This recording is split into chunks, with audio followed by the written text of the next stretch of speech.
This is 97-2. It just come in a couple days ago. We put new tracks on it.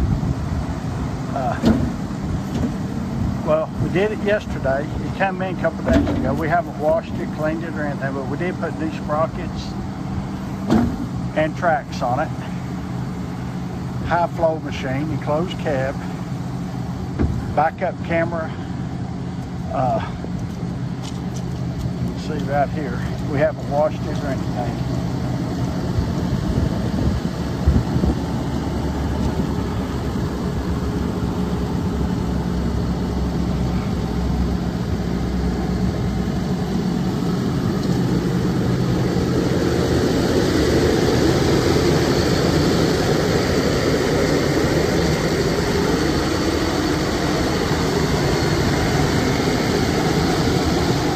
Once we clean up, we'll take more pictures and videos, but I just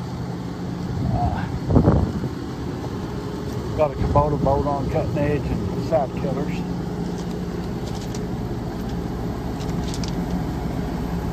It's got a backup camera, 2-speed.